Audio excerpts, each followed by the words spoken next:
찬양할 때 주님의 이름을 부를 때 주님이 임재하십니다. 주님 함께 하십니다. 우리의 믿음이 더욱 굳세지며 주님 앞에 나아가 주님과 함께 더불어 이 세상 가운데 전진하기 원합니다. 우리의 믿음을 주님께 올려드립시다. 찬양으로 주님을 높여드립시다. 할렐루야.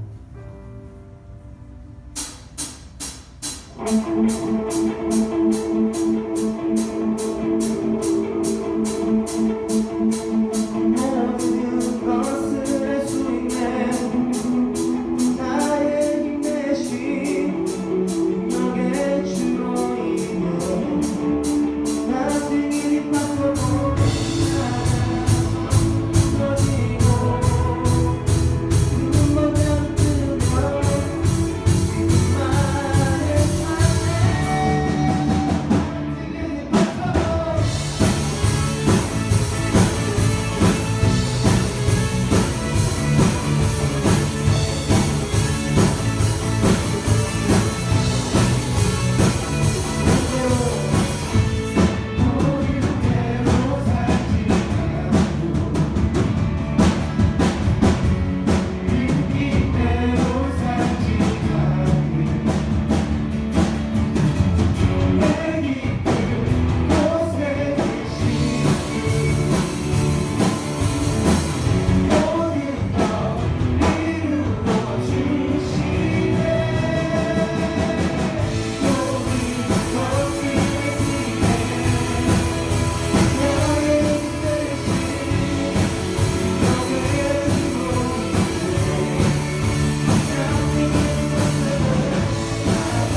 주는 어둠 속의 빛 절망 가운데 소망 참된 평화 되시는 주님 주와 같은 분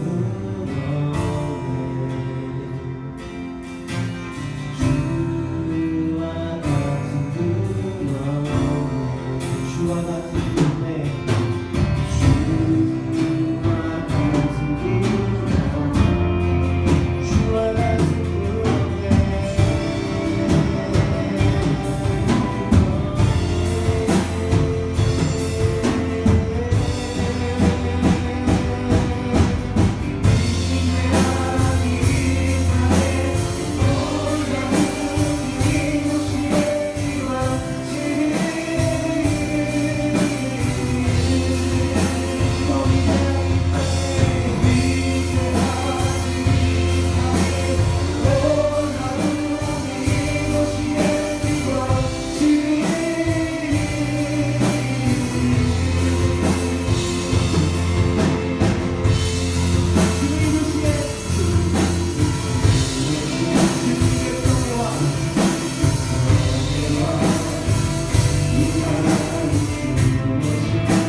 위대한 일이 땅에 위대한 이 땅에 더 놀라운 이 도시의 이루어짐이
이 시간 함께 마지막 기도하실 때 이 찬양의 가사처럼 이 땅 가운데 주님의 이름이 이 땅 가운데 덮여서 이 도시가, 이 나라가, 이 세계가 변화되는 역사 허락해 주시옵소서.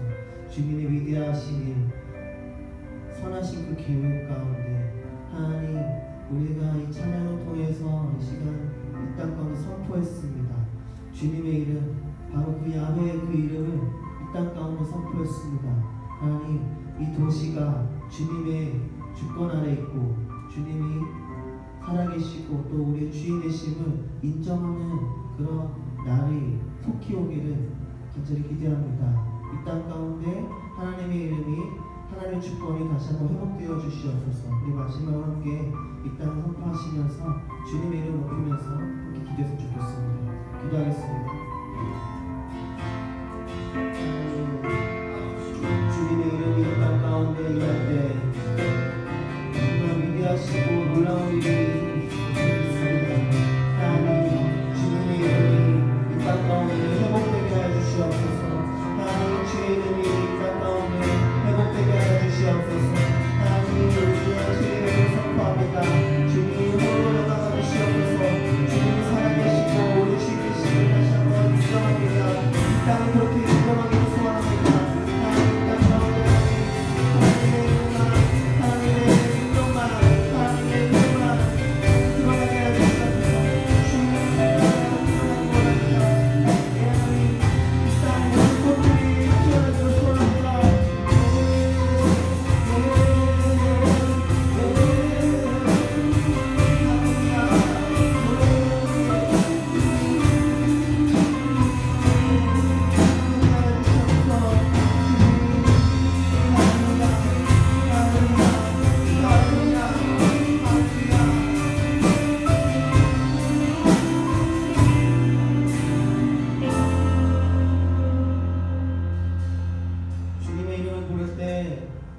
이 땅의 모든 악한 세력들을 떠나갈지어다.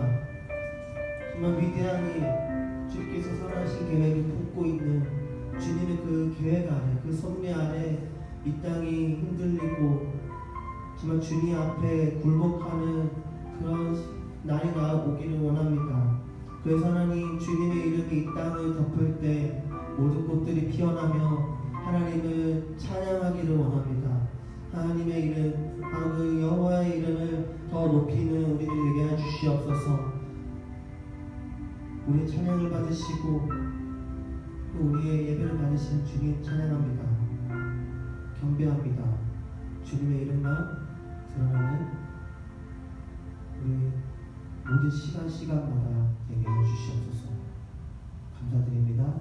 예수님의 이름으로 기도드렸사옵나이다. 네, 오늘 말씀은 사실 너무나 두려운 말씀입니다. 이걸 어떻게 읽으셨는지 모르겠지만 정말 너무나 두려운 말씀이에요. 제가 예전에 이제 요한계시록을 읽을 때 너무나 무서워서 정말 꿈에도 좀 무서운 꿈을 꿨던 그런 기억이 납니다. 오늘 말씀도 마찬가지로 정말 너무나 무서운 말씀. 이제 이걸 자세히 살펴보면 이게 뭔 말이지? 이해가 좀 잘 안 되시는 분들 계실 거예요. 어쨌든 이사야서 이거는 어떤 예언의 말씀이고 또한 이제 요한계시록과 같은 어떤 묵시적인 형태를 띠고 있습니다. 그래서 오늘 이 말씀은 하나님께서 이스라엘 백성들에게 모든 것을 아주 뒤집어 엎어버리신다는 뜻이에요. 심판의 말씀입니다. 너무나 크고 두렵고 무서운 말씀입니다. 우리는 너무 하나님을 너무나 어떤 친근한 분으로 그리고 어떤 자상한 아버지 그런 이미지로만 우리가 느낄 수 있겠지만 하나님은 심판자이신 우리가 잊지 말아야 할 것입니다. 모든 것을 다스리고 계시고 모든 것을 마음대로 하실 수 있으신 분이십니다. 그러한 권한을 가지고 계시고 지금도 하나님께서는 하나님의 능력대로 우주를 통치하고 계십니다. 하나님께서는 벌을 주시기도 하시고 모든 것을 없애버리실 수 있는 능력과 권한을 가지신 분이 바로 우리 하나님이십니다. 하나님께서는 뭐든지 할 수 있고 하나님의 뜻대로 하셔도 이 세상에 이 우주에 어느 누가 뭘 할 수 없는 분이 바로 지극히 위험하신 우리의 하나님이십니다. 우리는 사랑의 하나님, 따뜻한 하나님, 친근한 하나님, 이런 하나님만 우리가 원하고 있는지 몰라요. 그래서 하나님에 대해서, 하나님의 말씀에 대해서 우리가 좀 쉽게 생각하는 경향이 있습니다. 하나님 앞에서 두렵고 떨려야 하는데 그저 하나님은 나의 친근한 하나님 아버지, 우리가 그렇게만 생각하고 있는지 몰라요.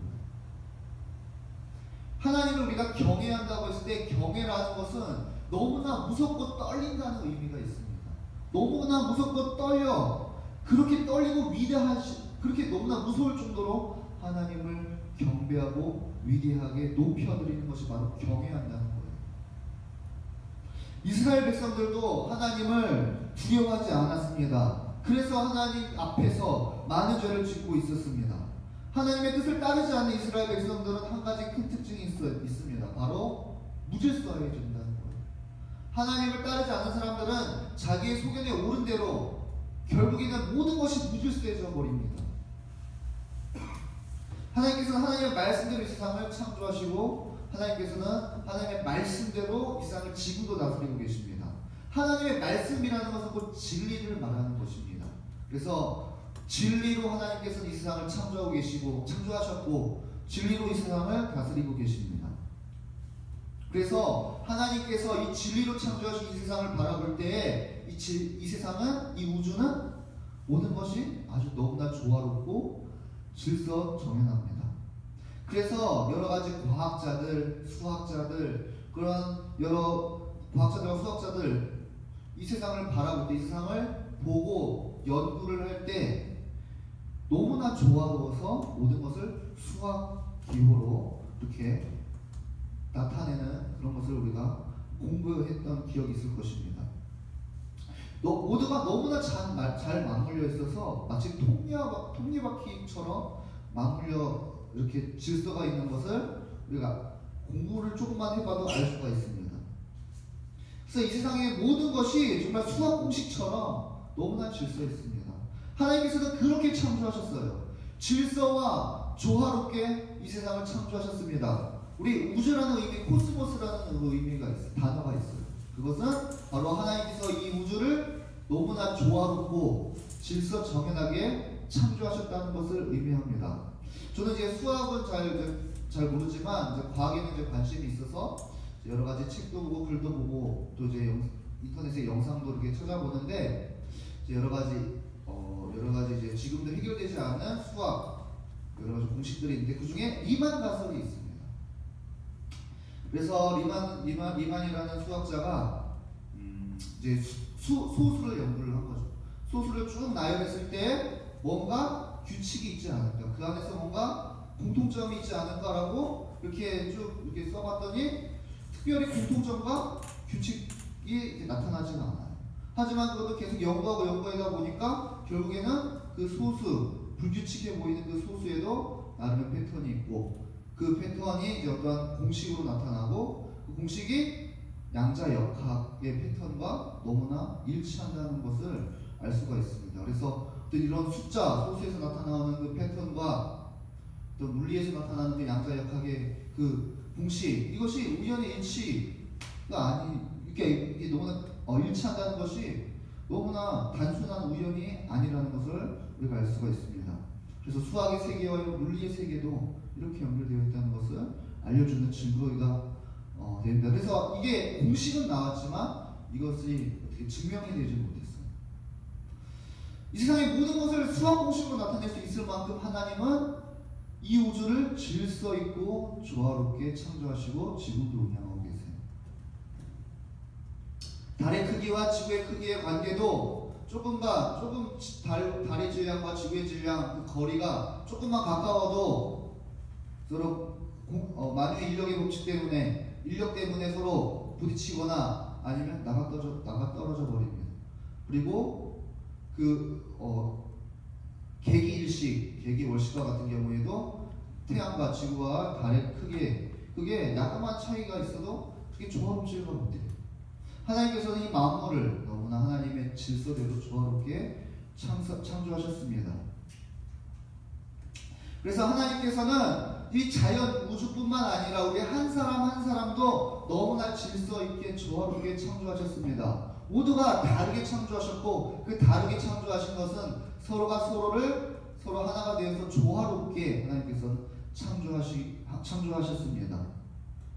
그래서 하나님께서는 각자의 모양대로 각자의 위치에 있게 하시고 각자의 위치대로 하나님께서는 질서를 부여하셨습니다. 하지만 그것을 인정 못하는 사람들이 있어요. 하나님의 어떤 질서를 인정하지 못하는 사람들이 있습니다. 그래서 자기 생각대로 이 세상이 되기를 바라고 자기가 생각하는 대로 이 세상이 돼야 된다고 생각하는 사람들이 있어요. 그렇기 때문에 이 세상은 무질서와 혼란이 있게 되는 것입니다. 하나님께서 주님 되신다는 것을 우리가 믿는다면 하나님이 다스리는 이 세상을 인정하고 우리가 따라야 합니다. 하나님의 질서를 우리가 따라야 합니다. 내가 생각하는 것이 옳다고 생각하면 안 돼요. 저도 제가 생각하는 것이 어떤 정의, 하나님의 말씀을 통해서 비춰봤을 때 이게 정의지 않나, 이게 선한 것이지 않나 이렇게 생각을 해봤을 때 하나님은 또 다른, 하나님께서 원하시는 선이나 정의는 또 다른 게 있다는 것을 성경을 보면 또 알 수가 있어요. 대표적으로 욥이 있겠죠. 그래서 우리는 모든 것은 원인과 결과가 있다라고 생각을 했을 때 하나님은 꼭 그렇지만은 않다라고 하나님께서는 우리에게 알려주십니다. 이 세상의 모든 것은 하나님의 주권 아래에 있습니다. 그리고 그것은 질서가 있습니다. 우주는 그리고 우리는 하나님의 질서 다스림을 인정하고 찬양해야 됩니다. 오늘 이 말씀은 하나님의 심판에 대해서 말씀하고 계세요. 그래서 2장 말씀과 3장 1절에서 3절을 보면 하나님을 의지하는 이스라엘 백성들의 모습이 나옵니다. 하나님보다 더 신뢰하는 대상이 있을 때 하나님께서는 그것을 치워버리십니다. 그 우상들을 치워버리십니다. 마지막 날에 그 우상들을 치우실 하나님의 뜻을 이스라엘 백성들에게 하나님께서는 말씀하고 계십니다. 그래서 1절을 보면 저번 주 설교와 이어져요. 이스라엘 백성들이 그동안 의지하고 있었던 것들을 하나님께서는 완전히 제하여 버리신다고 하셨습니다. 이스라엘 백성들은 그동안 금과 은 그리고 군사력을 의지하고 있었지만 하나님께서는 그것들을 모두 제하여 버리신다는 것입니다. 그리고 하나님께서 세우신 유대인의 그 사회, 하나님의 나라는 다시 한 번 더 새롭게 되기 위해서 무질서와 혼란, 하나님께서 완전히 무너뜨리고 다시 세우신다는 말씀입니다. 그래서 하나님께서는 그렇게 이 세상을 질서 정연하게 아름답게 창조하셨지만 이제는 모든 것을 무너뜨리고 하나님께서 다시 한 번 더 새로운 세계를, 하나님의 나라를 창조하신 것은 하나님의 창조 질서를 우리가 따르기, 하나님의 나라를 다시 세우기 위한 것입니다. 하나님께서는 한 사람 한 사람 주어진 환경과 역할을 다르게 해주셨어요. 우리 전에 고린도전서 우리가 설교를 했을 때 남자와 여자에게 주시는 역할이 다르고 또 나이 많은 사람과 나이 어린 사람에게 주신 역할이 다르다고 우리가 배웠습니다. 그런데 하나님께서 그렇게 세워주신 그런 질서를 무너뜨린다는 것입니다. 모든 것을 완전히 무너뜨린다는 거예요. 이미 모든 것이 망가져 버렸기 때문에 하나님께서는 그 모든 질서를 무너뜨리고 다시 세우신다는 것입니다. 모든 것이 구제불능이 되어버렸어요. 하지만 하나님께서 심판하십니다.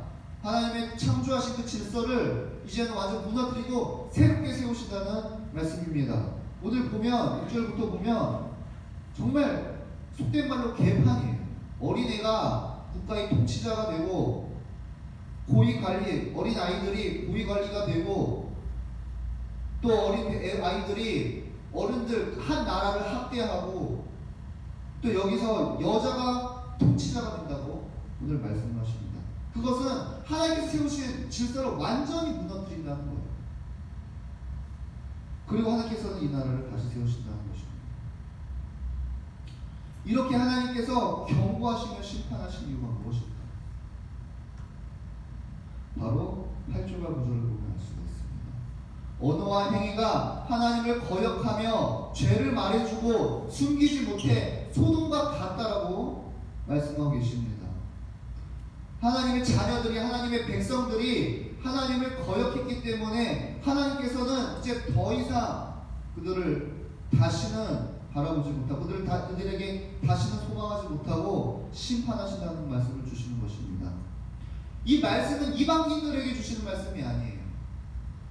하나님의 백성들에게 주시는 말씀입니다. 우리는 하나님을 두려워해야 합니다. 하나님을 친근한 KFC 할아버지처럼 생각하면 안 돼요. 세상 모든 것을 창조하시고 다스리시고 언제든지 없애버리실 수도 있는 그런 분이십니다. 하나님께서도 인자하시고 자비가 많으셔서 우리가 너무 쉽게 생각하면 안 됩니다. 마지막 날에 하나님께서는 모든 질서를 무너뜨리고 하나님의 새로운 나라를 세우게 될 것입니다. 다른 이방인들을 무너뜨리는 것이 아니라 하나님의 백성들, 하나님을 따르지 않아 하나님의 백성들을 하나님께서 심판하시고 새롭게 무너뜨린다는 거예요. 새롭게 세우신다는 것입니다. 하나님은 한 번도 이스라엘 백성들을 버리시지 않으셨어요. 떠나시지도 않으셨습니다. 아브라함과 약속하신 이후로 아브라함으로부터 시작해서 그의 자녀들의 자녀들까지 한 번도 하나님은 이스라엘 백성들을 버리시지 않으셨어요. 오히려 하나님께서 하나님의 비전을 보여주시며 따라오게 하셨습니다. 저기 가나안 땅이라는 비전을 보여주시고 저기 너무나 아름다운 곳이다. 나를 따라와. 저기에서 하나님의 나라를 세워 같이 살자. 그렇게 아름다운 나라의 그런 비전을 보여주시고 따라오도록 했습니다. 하나님께서는 하나님의 사랑하는 이스라엘 백성들을 위해서 그 예배 놓으신 땅을 이스라엘 백성들에게 보여주셨습니다. 저기 가서 하나님께서 세우실 하나님의 왕국을 보여주실 것이다. 그렇게 이스라엘 백성들에게 가나안 땅으로 인도하셨어요. 그 아름다운 비전을 보여주시면서 가나안 땅으로 가게 하셨습니다. 하나님의 나라를 어떻게 세워가실 것이며 어떻게 운영하실 것인지 이스라엘 백성들에게 보여주셨어요. 그리고 언제나 함께 하셨습니다. 이집트에서 살고 있던 그 시대에도 함께 하셨습니다. 이스라엘이 이집트에서 나오게 될 때에도 하나님께서는 그들과 함께 하셨습니다. 먹을 것이 없을 때에는 만나와 메추기라기로, 밤에는 불기둥, 낮에는 구름기둥으로, 마실 물이 없을 때에는 물을 주시고, 그리고 성막까지 세워주셔서 하나님이 늘 너희와 함께 있다는 것을 이스라엘 백성들에게 보여주셨습니다. 가나안에 들어가 하나님의 나라가 세워졌어요. 하지만 그곳에서 이스라엘 백성들은 하나님을 떠나 하나님을 저버렸습니다. 사사시대 때부터 정말 이스라엘 백성들은 하나님의 말을 듣질 않았어요. 왕이 세워지고 그 이후에 분열이 된 이후에도 하나님을 잘 섬기지 않았습니다. 오늘 말씀을 보면 겉만 꾸미고 또 음란한 눈짓을 하며 소돔과 같다라고 얘기를 했어요. 소돔과 고모라는 하나님께서 심판하셨습니다. 하지만 하나님께서 하나님의 백성들을 너무너무 사랑하셨습니다. 돌아오기를 바라셨어요. 하지만 이스라엘 백성들은 하나님을 떠나 있었습니다. 그래서 하나님께서 세우신 모든 질서를 무너뜨리고 모든 기초를 무너뜨리고 이제는 하나님의 나라를 다시 세우리라는 하나님의 비전을 우리에게 말씀해 주고 계십니다. 이 심판의 말씀을 이스라엘 백성들에게 주셨습니다. 하나님께서는 늘 포커스를 가지고 바라보는 것은 하나님의 백성들이에요. 하나님의 나라입니다. 심판의 말씀은 하나님께서 이스라엘 백성들을 망하게 원하셔서 주신 말씀이 아닙니다. 하나님이 원하는 것 심판이 아닙니다. 하나님이 원하는 건 오히려 하나님을 사랑하는 이스라엘 백성들이 하나님의 나라를 세워가시는 것이 바로 하나님께서 이스라엘 백성들에게 원하는 하나님의 뜻입니다. 그리고 예수 그리스도를 통하여 하나님의 나라를 완전히 세우시리라는 그 예언의 말씀이 오늘 이 말씀 가운데 있는 것입니다. 모든 것이 새롭게 되었습니다. 예수 그리스도를 통하여 하나님의 나라를 완성해 가실 것입니다. 완성하셨습니다. 지금도 완성하고 계십니다. 하나님께서 지금 이 세대 크리스천들을 보면 뭐라고 말씀하실지 저는 너무나 걱정이 돼요. 너무나 두렵습니다. 저도 마찬가지예요. 그 시대의 이스라엘 백성들, 지금 우리 크리스천들 다르지 않습니다. 오히려 지금 이 세대 크리스천들 더했으면 더했지 똑같습니다. 아마 하나님께서 하나님의 말씀을 세상 가운데 지금도 만약에 이렇게 우리에게 주신다면 아마 심판의 말씀을 하실 거예요. 지금 이 시대에 하나님의 백성들로 살아가면서 우리는 하나님을 두려워할 만큼 높이며 살아가야 할 것입니다. 즉 경외하며 살아가야 한다는 것입니다. 예수 그리스도의 영광 앞에 감히 얼굴 들지 못하고 죽은 사람처럼 되었던 사도 요한의 그 모습처럼 하나님의 위엄을, 하나님의 다스림과 심판을 우리는 기억해야 할 것입니다. 이젠 예수 그리스도께서 다시 오셔서 하나님 앞에 우리가 다시 설 때 정말 완전한 심판을 받게 될 것입니다. 그때는 모든 것이 새로워집니다. 새 하늘과 새 땅, 그리고 새 육신, 그리고 우리는 완전한 하나님의 나라에 살게 되는 것입니다. 하나님께서 주시는 이스라엘의 그 말씀, 심판의 말씀은 오히려 새롭게 되리라는, 하나님의 나라를 새롭게 세우시리라는 하나님의 소망의 말씀입니다. 하나님께서는 이스라엘 백성들 심판 그 자체를 원하시지 않으세요. 하나님의 나라를 세워가시는 걸 원하시는 것입니다. 하나님께서 원하시는 것은 망하는 것이 아니라 새롭게 되는 것입니다. 하나님께서 주시는 그 새로운 비전을 소망하는 저와 여러분 되기를 바랍니다. 같이 기도하시겠습니다. 하나님 아버지, 오늘 모든 것을 뒤집어 엎어버리시고 새롭게 세우실 하나님의 그 말씀을 살펴보았습니다. 이 심판의 말씀 우리가 두렵고 떨리게 하여 주시옵시고 정말 늘 하나님을 경외하며 살아가게 하여 주시옵소서. 정말 이 시대의 크리스천들을 보면 하나님께서 어떤 마음을 주실지 정말 우리 자신부터 먼저 하나님 앞에 바로서게 하여 주시옵시고 하나님 앞에 크고 떨며 두려워할 수 있게 하여 주시옵소서. 그래서 정말 하나님 앞에 정말 하나님의 원하시는 대로 그런 삶을 살 수 있는 이 공동체 되길 소망합니다. 우리 함께 하시죠. 믿사오며 모든 기도 예수 그리스도의 이름으로